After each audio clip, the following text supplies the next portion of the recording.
Bienvenue dans cette nouvelle édition du 12-15 au sommaire de l'actualité. Lancement officiel des audiences publiques des victimes de la crise post-électorale de 2011 en Côte d'Ivoire. Entamées le 27 août dernier à Abidjan, elles marqueront la fin des auditions.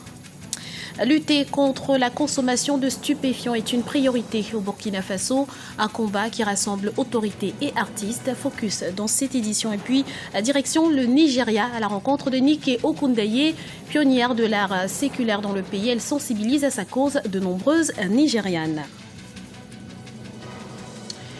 En Côte d'Ivoire, initialement prévues pour le 1er septembre dernier, les audiences publiques des victimes et bourreaux de la crise post-électorale de 2011 ont été reportées au 8 septembre prochain, un délai qui devrait permettre de prendre toutes les dispositions sécuritaires afin que les victimes puissent être entendues dans de bonnes conditions. Des audiences publiques qui marqueront la fin officielle des auditions. On écoute à ce propos Alafé Wakili, directeur de l'intelligence d'Abidjan. Bien entendu, la contribution et l'impact du politique est décisif. Si le politique n'est pas intervenu, si les politiques ne se sont pas entendus, si les politiques n'ont pas fait la paix, il est évidemment difficile que ceux qui les suivent, ceux qui partagent leurs convictions, ceux grâce à qui ils sont politiques, il est bien entendu évident que il sera difficile de faire la paix à leur niveau.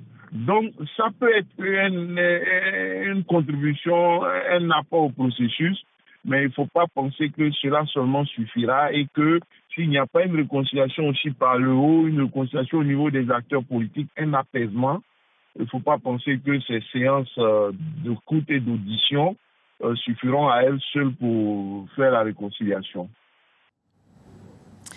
La nouvelle était attendue, l'information a été confirmée. Élue par ses pairs ce 1er septembre, Nathalie Somé succède à Béatrice Damiba à la tête du Conseil supérieur de la communication du Burkina Faso. Alors chef du bureau presse et communication du CSC, elle devient ainsi la première présidente élue de l'autorité de régulation des médias et de la publicité. Rappelons que jusque-là, le président du CSC était nommé par le président de la République du Burkina Faso, Blaise Compaoré. Le Burkina Faso, justement, où la lutte contre la consommation de drogue est une priorité nationale. Nombreux sont ceux qui se sont engagés en ce sens. Parmi eux, l'artiste musicien Issouf Sawadogo, à l'initiative de la caravane Jeunes propres et sans drogue. Il sillonne le pays pour sensibiliser la jeunesse, levier de développement. Reportage de notre correspondant Wendiam Valentin à Compaoré. La consommation de la drogue est devenue une préoccupation de santé publique. Aux côtés des autorités qui mènent le combat contre ce fléau, l'artiste musicien Issouf Sawadogo alias Oskimo sillonne le pays pour sensibiliser la jeunesse. Ainsi, avec sa caravane dénommée Jeunes propres sans drogue, il est en croisade contre la consommation des stupéfiants. Un engagement pour une jeunesse épanouie. En fait, c'est un problème que j'ai un peu vécu à une certaine période, à une certaine époque. Donc moi, j'ai vu des amis vraiment qui sont restés dedans, qui sont allés en prison, qui sont morts. D'autres sont devenus fous. Même des artistes aujourd'hui que je connais qui ne peuvent même plus chanter comme avant.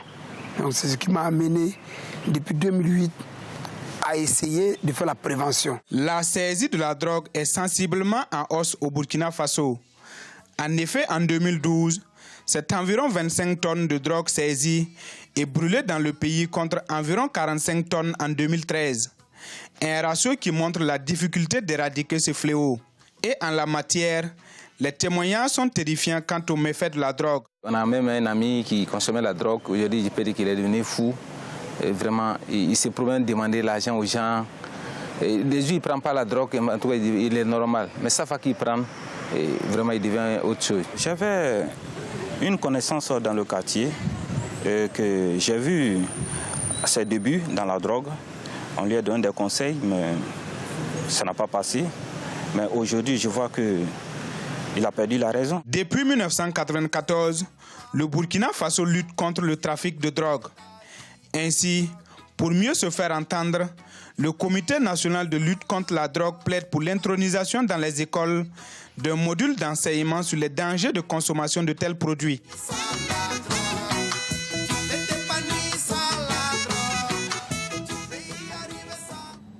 Un peu plus de 3 semaines après l'apparition d'une nouvelle épidémie d'Ebola en République démocratique du Congo, le bilan s'alourdit, 31 décès selon les derniers chiffres.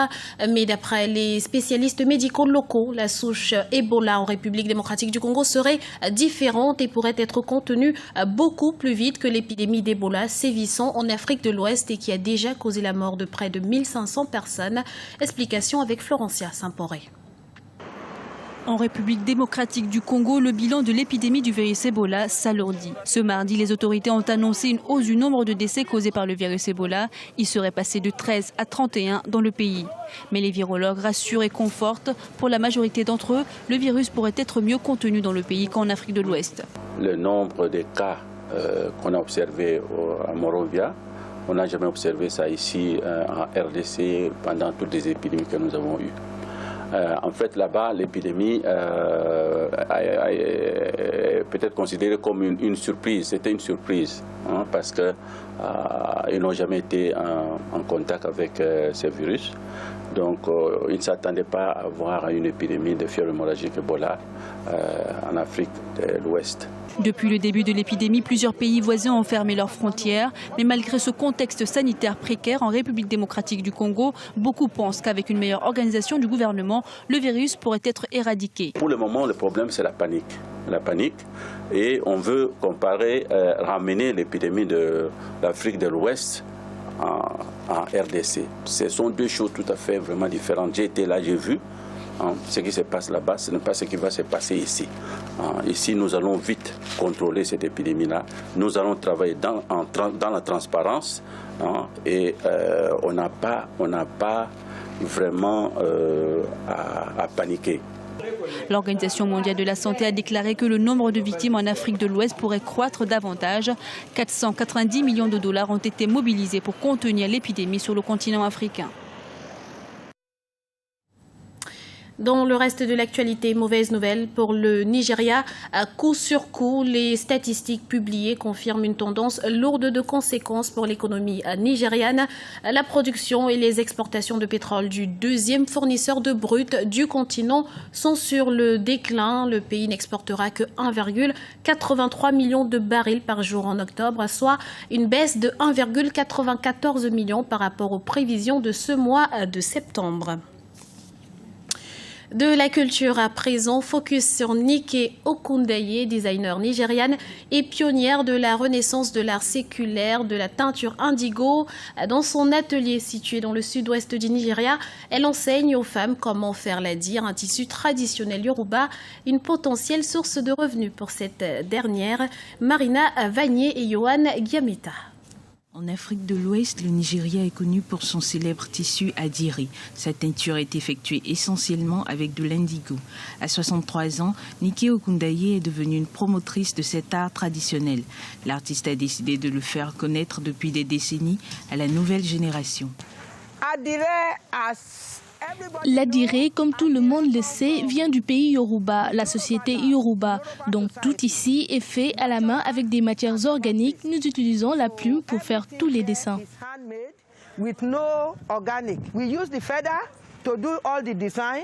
L'indigo est une plante récoltée localement et écrasée pour produire le colorant bleu. Elle est mélangée à un liquide à base de cendres de cabosse de cacao. Le tissu est immergé 10 à 15 minutes pour obtenir sa couleur. Nike a formé plus de 4000 femmes à travers tout le pays. La tradition fait partie de nos vies, c'est notre culture, c'est notre patrimoine, c'est notre trésor. Nous devons toujours la conserver parce que si nous ne le faisons pas, cette culture risque de mourir. Nous avons besoin de plus de soutien du gouvernement par le biais de la création d'une industrie textile au Nigeria qui nous permettra de travailler afin que 500 naira, tout un chacun, soit en mesure de porter l'adiré. Ils adorent ça. À la fin de la journée, accompagnée de ses élèves, Nike descend à la rivière de la déesse Osun, d'où elle puise son inspiration pour prier. Elle espère avec son aide maintenir allumée la flamme de l'art traditionnel de l'adiré pour la postérité. C'était le journal de la rédaction. Nous vous remercions pour votre fidélité. Retrouvez dans un instant une nouvelle édition du 12-15 sur Africa 24.